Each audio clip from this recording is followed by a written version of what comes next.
Good morning students, my name is Priyanka Dwivedi and I am UPSC aspirant. और मैंने जैसा कि आपको बताया था कि मैं अपने सारे नोट्स आप तक पहुंचाने वाली हूँ, आपको प्रोवाइड करवाने वाली हूँ, तो आप मेरे साथ बने रहिए। आज हम ज्योग्राफी की सेकेंड क्लास करने वाले हैं। ज्योग्राफी की फर्स्ट क्लास में हमने देखा था कि फिजिकल ज्योग्राफी क्या है और इसके कितने पार्ट्स हैं और हम क्या क्या पढ़ने वाले हैं। इंटीरियर ऑफ द अर्थ हमने कंप्लीट किया था, उसके आगे की कहानी आज हम स्टार्ट करते हैं।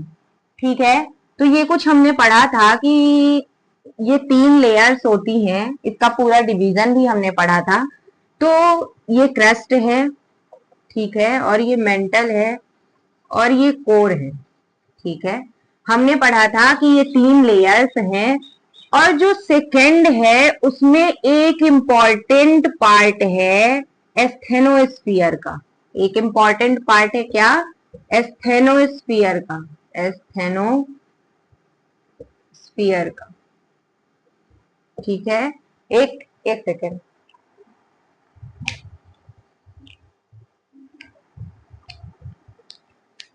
एक इम्पॉर्टेंट पार्ट है किसका? एस्थेनोस्फीयर का। आज हम कहानी यहीं से शुरू करने वाले हैं, एस्थेनोस्फीयर से। ठीक है, हमने आपको बताया था लिथोस्फीयर, मीजोस्फीयर, एस्थेनोस्फीयर और सारी। अगर आपने हमारा पहला वीडियो नहीं देखा है तो आप उसको देख सकते हैं। अब हम आगे बढ़ते हैं, ठीक है।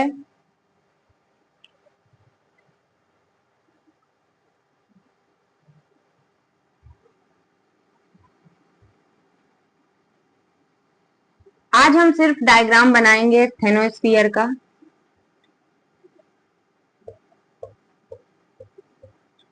हमने पढ़ा था कि जो एस्थेनोस्फीयर है ये सेमी सॉलिड स्टेट में है। हमने ये भी जाना था कि ये सेमी सॉलिड स्टेट में क्यों है। हमने ये पढ़ा था यहाँ का टेम्परेचर जो है वो बहुत हाई है। ठीक है, यहाँ पे जो रॉक है, जो रॉक्स हैं वो पिघली हुई है, मोल्टेन फॉर्म में है। ठीक है, रॉक्स जो है वो मोल्टेन फॉर्म में है। ठीक है, हमने पढ़ा था कि जो रॉक्स हैं वो क्या है? मोल्टेन फॉर्म में है। आज हम यही एस्थेनोस्फीयर से कहानी आगे की स्टार्ट करते हैं। तो हमने क्या देखा कि ये जो एस्थेनोस्फीयर है यहाँ क्या है? रेडियो एक्टिव मिनरल्स हैं। क्या है? रेडियो एक्टिव मिनरल्स हैं, रेडियोधर्मी पदार्थ हैं। और ये रेडियोधर्मी पदार्थ ही रिस्पॉन्सिबल है यहाँ के रॉक के पिघलने का और इतना ज्यादा टेम्परेचर के होने का। तो जो पिघली हुई रॉक है उसको हमने क्या नाम दिया? उसको हमने कहा मैग्मा। जो पिघली हुई रॉक है उसको हमने क्या नाम दिया? तो उसको हमने कहा मैग्मा। ठीक है, उसको हमने क्या नाम दिया? उसको हमने कहा मैग्मा। ठीक है, तो जो पिघली हुई रॉक है मैग्मा, तो जब ये मैग्मा अंदर मूवमेंट करती होगी, भाई रेडियो एक्टिव मिनरल मूव करते हैं, ये मैग्मा भी मूवमेंट करता होगा। तो ये मैग्मा कुछ ऐसे मूव करता है। अगर हम यहाँ पे डायग्राम बनाए तो ये स्टेनोस्फीयर है, तो ये मैग्मा कुछ ऐसे मूव करता है। ठीक है, उसके बाद ऐसे आता है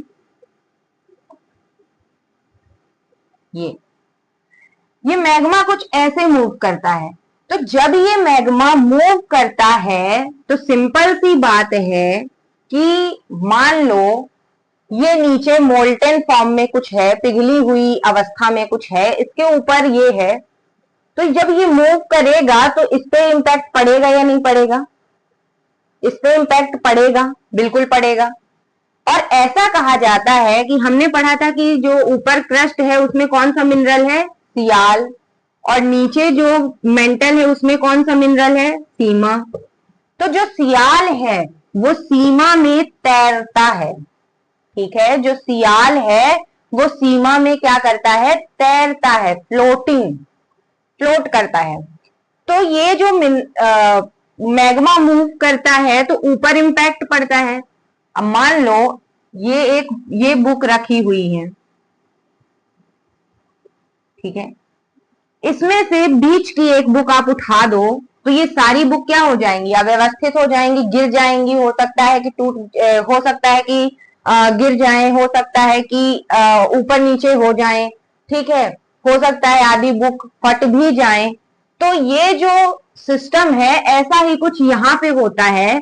जब ये मैग्मा मूव करता है तो जो रॉक्स हैं वो एक दूसरे से क्या होती है, इंटरकनेक्टेड होती हैं। क्या होती हैं, इंटरकनेक्टेड होती हैं। तो जब ये मैग्मा मूव करता है तो ये इंटरकनेक्टेड रॉक्स में डिस्टरबेंस होगा या नहीं होगा, डिस्टरबेंस होगा या नहीं होगा, बिल्कुल होगा। ठीक है, यहां तक की कहानी समझ में आई कि स्टेनोस्फीयर में हमने जो पढ़ा था उसके आगे हमने शुरू किया कि जो मैग्मा है वो मूव करता है और मैग्मा के मूव करने से जो रॉक्स हैं जो कि इंटरकनेक्टेड हैं, इन रॉक्स में क्या पड़ता है, इंपैक्ट पड़ता है। ठीक है, अब ये रॉक्स में इंपैक्ट पड़ा तो हो सकता है ये रॉक्स क्या हो जाए, टूट जाए, हो सकता है ये रॉक्स क्या हो जाए, अव्यवस्थित हो जाए, हो सकता है कि रॉक्स के बीच से कुछ ऐसे जगह बन जाए। यहां तक समझ में आया, हो सकता है कि रॉक के बीच से जगह बन जाए और जहां से भी इसको प्लेस मिलेगा तो मैग्मा का क्या हुआ, हैप्पी बर्थडे, मैग्मा आ गया बाहर। ठीक है, यहां तक की कहानी समझ में आई कि मैग्मा बाहर कैसे आया। ठीक है, आगे जब हम पढ़ेंगे तो और भी चीजें समझ में आएंगी, लेकिन अभी बहुत ही सिंपल फॉर्म में बता रहे हैं कि मैग्मा क्या हुआ, मैग्मा ने मूवमेंट किया तो रॉक्स में डिस्टरबेंस हुआ जिसकी वजह से क्रैक हुए और मैग्मा बाहर आ गया। ठीक है, मैग्मा क्या हुआ, बाहर आ गया। ठीक है, अब जब मैग्मा बाहर आ गया तो इसको हमने क्या नाम दिया, इसको हमने कहा ये गरम गरम लावा है। ठीक है, इसको हमने क्या नाम दिया कि ये क्या है, गरम गरम लावा है।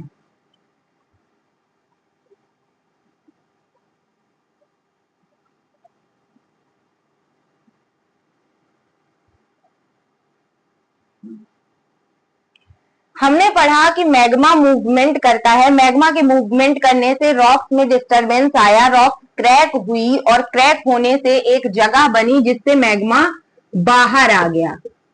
ये मैग्मा बाहर आ गया, स्वागत करो। ठीक है, मैग्मा क्या हुआ, बाहर आ गया। अब जब मैग्मा बाहर आ गया तो इस मैग्मा को हमने क्या नाम दिया, लावा, ये गरम गरम लावा। यहां तक समझ में आ गया, इसको हमने क्या कहा, वॉल्केनिज्म, वॉल्केनो, यही है हमारा ज्वालामुखी। ठीक है, तो इतनी कहानी समझ में आ गई। इसके आगे अब हम समझते हैं कि चूंकि ये वॉल्केनो तो आ गया लेकिन मैग्मा के मूवमेंट से इस रॉक में डिस्टरबेंस हुआ, जो रॉक में डिस्टरबेंस हुआ तो किसी न किसी तरह से इसमें क्या होगा, एक तरह का वाइब्रेशन होगा। अब मान लो नीचे ये मैग्मा है और ये मैग्मा क्या है, इसमें बताते हैं, ये मैग्मा क्या है, मूव कर रहा है, कहीं इधर से मूव कर रहा है, कहीं इधर से मूव कर रहा है, कहीं इधर से मूव कर रहा है, तो कहीं इधर से इसमें क्या हो रहा है, वाइब्रेशन हो रहा है या नहीं हो रहा है, ये देखो, ये इधर से मूव कर रहा है, इधर से मूव कर रहा है, इधर से मूव कर रहा है, वाइब्रेशन हो रहा है या नहीं हो रहा है, बिल्कुल हो रहा है। तो जब मैग्मा मूव करता है, जब मैग्मा मूव करता है तो रॉक्स में क्या होता है, डिस्टरबेंस के साथ साथ एक वाइब्रेशन होता है। ठीक है, इतनी बात समझ में आ गई। उसके आगे, उसके आगे कि जहां पे ये वाइब्रेशन, और इसी वाइब्रेशन को हम क्या कहते हैं, जो रॉक्स में वाइब्रेशन होता है मैग्मा के मूवमेंट से, उसको हमने क्या नाम दिया, अर्थक्वेक, उसको हमने क्या कहा, भूकंप कह दिया। ठीक है, इसकी अगर बहुत अच्छी डेफिनेशन देखनी है तो है कि डिस्टरबेंस या मूवमेंट ऑफ द प्लेट। ठीक है, प्लेट्स के मूवमेंट से जो वाइब्रेशन आता है, vibration due to disturbance and movement of the plates. ठीक है, तो अर्थक्वेक। तो हम आगे समझने वाले हैं अभी कि प्लेट्स क्या है, कैसे क्या मूव करता है, लेकिन अभी इतना समझो कि जो मैग्मा है वो मूव कर रहा है और इसी मैग्मा के मूवमेंट से रॉक्स में वाइब्रेशन होता है, जिसे हमने क्या नाम दिया, अर्थक्वेक। अब देखो,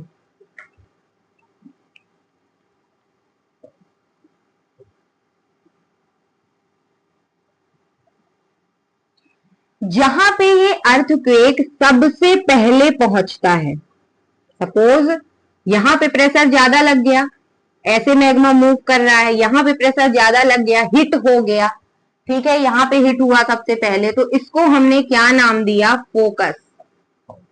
जहां पे सबसे पहले वाइब्रेशन हुआ, जहां पे सबसे पहले भूकंप आया, उसको हमने क्या नाम दिया, फोकस का नाम दिया। वहां से स्टार्टिंग हुई। अब यहां से ये आगे बढ़ेगा, आगे बढ़ेगा, ये हमारा लिथोस्फियर है, ये हमारा क्या है, लिथोस्फियर है, ठीक है, ये हमारा लिथोस्फियर है। ये सारी अंदर की एक्टिविटी है, जो रॉक्स हैं, ऊपर की जो रॉक्स हैं उसके नीचे जो मैग्मा है, तो मैग्मा के मूवमेंट से रॉक्स में क्या होगा, डिस्टरबेंस होगा, वाइब्रेशन होगा, जिसको हमने भूकंप का नाम दिया। और ये भूकंप जहां सबसे पहले पहुंचता है उसको हमने फोकस का नाम दिया। अब क्योंकि देखो, एक रॉक है, ठीक, ये एक रॉक है, यहां पे हमने हथौड़े से बहुत तेजी से मारा, यहां पे हमने क्या किया, हथौड़े से बहुत तेजी से मारा, तो ये क्या होगा, ऐसे ऐसे चिटक जाएगा, चिटक जाएगा, टूट जाएगा। ठीक ऐसा ही यहां पे है कि यहां पे हिट तो हुआ, लेकिन अब यहां से ये वेव्स निकलेंगी, निकलेंगी, ठीक है, ऑल डायरेक्शन में वेव्स निकलेंगी। जहां पे ये वेव्स 90 डिग्री बनाती है, ये 90 डिग्री, ठीक है, ये 90 डिग्री, तो जहां पे ये वेव 90 डिग्री बनाती है, इस पॉइंट को हम क्या कहते हैं, इस पॉइंट को जो फोकस से सबसे पास में होता है, इस फोकस से सबसे पास में होता है, उसको हम क्या नाम देते हैं, उसको हम कहते हैं एपी सेंटर। अब हाइपोसेंटर और एपी सेंटर में कंफ्यूज मत होना, फोकस को ही हाइपोसेंटर कहते हैं और इसको कहते हैं एपी सेंटर, ठीक है। तो जहां 90 डिग्री का एंगल बनता है उसको हम क्या कहते हैं, एपी सेंटर। अब क्योंकि ये जो वेव्स निकल रही होंगी ये ऐसे ही तो नहीं है, इनका कुछ नाम भी होगा, तो इनको हम कहते हैं सिस्मिक वेव्स, सिस्मिक वेव्स, इनको हम क्या कहते हैं, सिस्मिक वेव्स। और ये सिस्मिक वेव्स का की स्टडी किससे की जाती है, सिस्मोग्राफ से, सिस्मोग्राफ से। एक सेकेंड,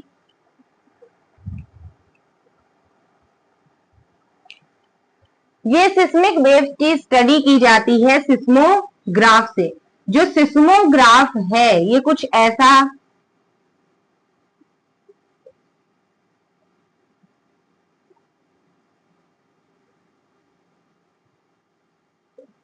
कुछ ऐसा होता है, यहाँ पे ये निडिल होती है और ये निडिल जो है वो ग्राफ बनाती जाती है, ठीक है, ये कुछ इस तरीके से। तो सिस्मिक वेव्स की स्टडी कौन करता है, सिस्मोग्राफ करता है। ये क्या है, सिस्मिक वेव्स। यहां तक की कहानी स्टार्ट हुई कि मैग्मा ने मूवमेंट किया, रॉक में डिस्टरबेंस हुआ, रॉक में जो वाइब्रेशन हुआ, जो उसको हमने भूकंप कहा, जो वाइब्रेशन जो सबसे पहले जहां पे पहुंचा उसको हमने फोकस या हाइपोसेंटर कहा। उसके बाद वो वेव्स के फॉर्म में आगे बढ़ा, तो जिस जहां पे सबसे पहले पहुंचा उसको हमने क्या कहा, एपी सेंटर कहा। और अब हम आगे समझते हैं कि इस एपी सेंटर से, इस एपी सेंटर से अब वेव्स आगे भी बढ़ेंगी, कुछ ऐसे, कुछ ऐसे। मान लो यहां पे क्रैक हुआ, तो ये क्रैक आगे भी तो थोड़ा बहुत होगा, आगे भी तो थोड़ा बहुत होगा, ठीक है, आगे भी तो थोड़ा बहुत होगा। तो इसको हमने क्या कहा, ये, ठीक है। अब इस वेव्स में और इस वेव में कुछ डिफरेंस होगा, ठीक है। तो इसको हमने कहा बॉडी वेव, बॉडी वेव, इसको हमने क्या कहा, बॉडी वेव। अगर बहुत जल्दी हो रहा है आप हमें कमेंट कर सकते हैं, अगर नहीं समझ में आ रहा है हम अपनी तरीका बदल देंगे। तो ये वैसे तो बहुत नॉर्मली समझा रही हूं, ठीक है। तो ये क्या है, इसको हमने क्या नाम दिया, ये है बॉडी वेव, और इसको नाम दिया, ये क्या है, सरफेस वेव, सरफेस वेव। यहां तक कहानी क्लियर है कि कैसे ज्वालामुखी आया और कैसे भूकंप आया, यहां तक की कहानी क्लियर है, ठीक है। अब ज्यादा घोच पोच ना हो, इसके आगे बढ़ते हैं। ये हमारा जहां पे सबसे पहले भूकंप आया, वाइब्रेशन हुआ, इसको हमने फोकस या हाइपोसेंटर कहा, फोकस या हाइपोसेंटर कहा। इसके आगे जैसे हम बढ़े तो यहाँ पे 90 डिग्री का एंगल बनाते हुए एपी सेंटर, फोकस से जो वेव गई वो 90 डिग्री का एंगल बना रही है और पास में है।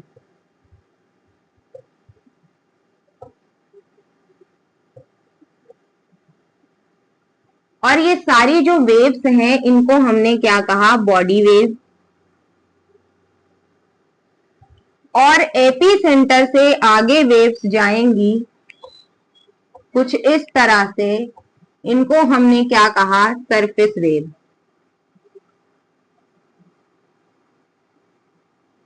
समझ में आ गया इतना? इसको हमने क्या कहा, सरफेस वेव।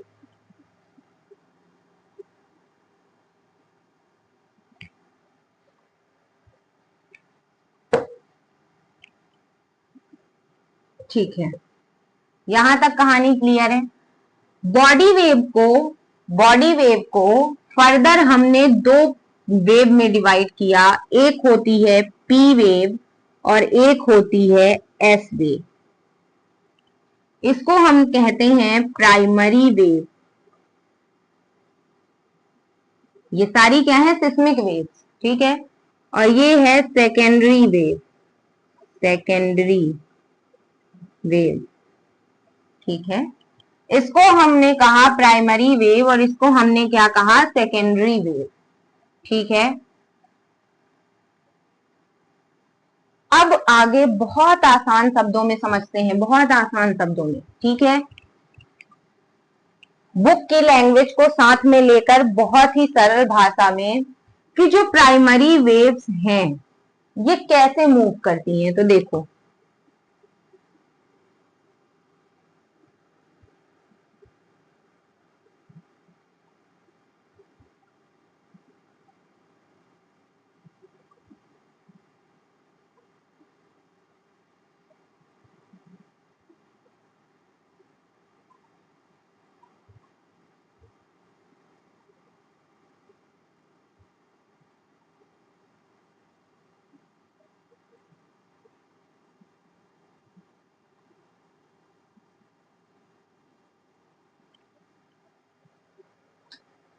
ये कुछ समझ में आ रहा है,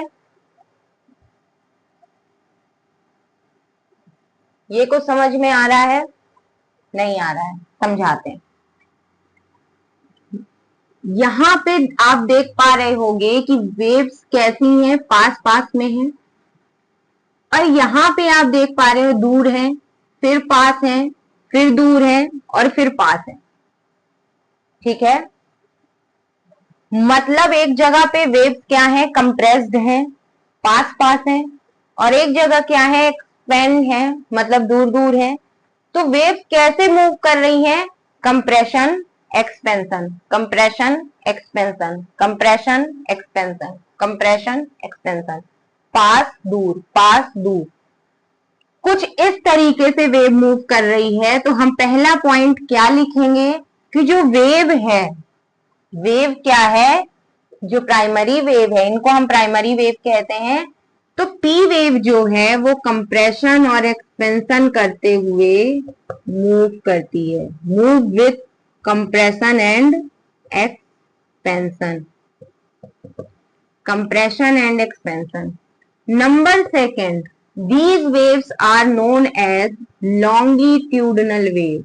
Longitudinal wave. अच्छा, longitudinal क्यों? क्योंकि ये सीधे मूव कर रही है. longitudinal wave ये सीधे मूव कर रही है. आगे हम पढ़ेंगे कि जो एस वेव है वो कैसे मूव करती है, ऐसे ऐसे. ठीक है, तो वो क्या कहलाएगी, ट्रांसवर्स. आपने बचपन में पढ़ा होगा अनुदैर्ध्य और अनुप्रस्थ, लॉन्गिट्यूडनल और ट्रांसवर्स.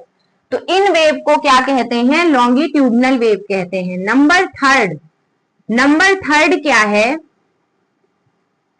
नंबर थर्ड है these waves are known as sound wave. Number 4, these waves are known as pressure waves. जो डीजे बजता है तो डीजे से जो वेव निकलती है, वाइब्रेशन होती है, वो पी वेव की तरह होती है. ठीक है, प्रेशर में जो वाइब्रेशन वेव्स होती है वो क्या होती है, प्राइमरी वेव की तरह. तो कंप्रेशन और एक्सपेंशन समझ में आ गया. लॉन्गिट्यूडनल क्यों कहते हैं, sound wave and pressure wave. These waves move 8 to 9 kilometre पर सेकेंड. पी वेव के बारे में इतना समझ में आ गया.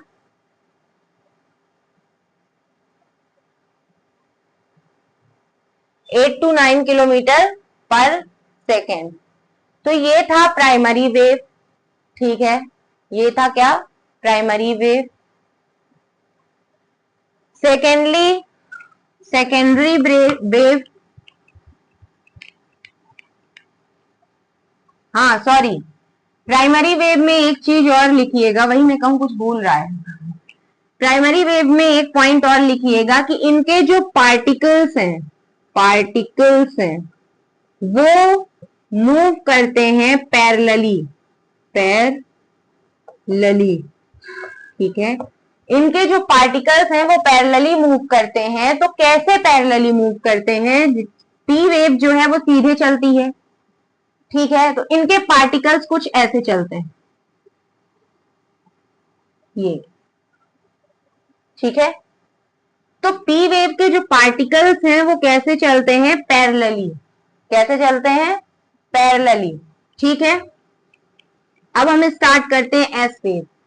तो जो एस वेव है ये कुछ ऐसे मूव करती है, up down up down up down up down. ये कुछ इस तरीके से मूव करती है. सेकेंडरी वेव यानी एस वेव जो है वो कुछ इस तरीके से मूव करती है. तो इस वेव को क्या कहते हैं, इस वेव को कहते हैं ट्रांसवर्स वेव, क्योंकि ये ट्रांसवर्स डायरेक्शन में मूव करती है. इसको कहते हैं वाटर वेव, क्योंकि ये वाटर की तरह मूव करती है. देख रहे हो, समझ में आ रहा है. इसको हम ट्रांसवर्स वेव कहते हैं, इसको हम क्या कहते हैं, वाटर वेव कहते हैं. ठीक है, इसके particles up and down direction में मूव करते हैं. ठीक है, के particles up and down direction में मूव करते हैं.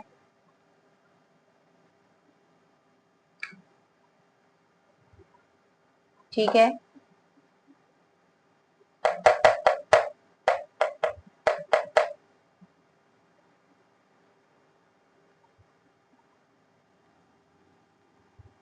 और जो एल वेव है जो एल वेव है, तो एल वेव क्या है, एल वेव सरफेस वेव है. ठीक है, सरफेस वेव में एक वेव है जिसको हमने नाम दिया एल वेव. अच्छा, जो पी वेव है, पी वेव सॉलिड, लिक्विड सब में एंटर कर सकती है और मूव कर सकती है. और जो एस वेव है केवल सॉलिड में मूव करती है. एस वेव जो है वो केवल सॉलिड में मूव करती है. ठीक है, केवल सॉलिड में मूव करती है. और जो एल वेव है ये सबसे डिस्ट्रक्टिव वेव है, ये सबसे डिस्ट्रक्टिव वेव है, ठीक है। एल वेव जो है वो सबसे डिस्ट्रक्टिव वेव है, ठीक है। कुछ ऐसे चलती है, इस तरीके से सबको बिखेर देती है। तो जो सरफेस वेव एल वेव है ये मोर डिस्ट्रक्टिव वेव है, इसका कोई पाथ नहीं है, ये ऐसे चलती है सब कुछ तोड़ फोड़ करके, ठीक है। तो ये था हमारा सिस्मिक वेव्स, हमने समझा, अर्थक्वेक को समझा, हमने देखा कैसे अर्थ में वाइब्रेशन होते हैं और उन वाइब्रेशन से कैसे जो वाइब्रेशन है वो वेव्स के फॉर्म में मूव करता है, जिनको हम सिस्मिक वेव्स कहते हैं। और सिस्मिक वेव तीन तरह की होती हैं, एक बॉडी वेव, दूसरा दो तरह की होती है, एक बॉडी वेव, दूसरा सरफेस वेव। बॉडी वेव को हमने फर्दर डिवाइड किया तो पी वेव और एस वेव और सरफेस वेव एल वेव, ठीक है। हमने पी वेव में देखा कि पी वेव में ये सॉलिड लिक्विड दोनों में मूव कर सकती हैं और एस वेव केवल सॉलिड में मूव करती है। ये जो है ये सीधा चलती है, लॉन्गिट्यूडनल फॉर्म में चलती है, और ये जो है ट्रांसवर्स फॉर्म में चलती है। इनको हम साउंड वेव कहते हैं, इसको हम वाटर वेव कहते हैं, इसको प्रेशर वेव कहते हैं, ठीक है। इस तरीके से हमने देखा कि इनके जो पार्टिकल्स हैं वो पैरेलल चलते हैं, इनके पार्टिकल्स जो हैं वो अप एंड डाउन डायरेक्शन में चलते हैं। एल वेव जो होती है इसका कोई पाथ नहीं है, ये मोर डिस्ट्रक्टिव है, ये कुछ इस तरीके से चलती है कहीं भी कैसे भी, ठीक है। तो एल वेव कहीं भी एंटर करती है। तो ये था हमारा बहुत ही सिंपल फॉर्म में। आई होप आपको समझ में आया होगा। हमारे चैनल को सब्सक्राइब करिए और हमें सपोर्ट कीजिए और आगे की क्लास कंटिन्यू कीजिए। तब तक के लिए जय हिंद।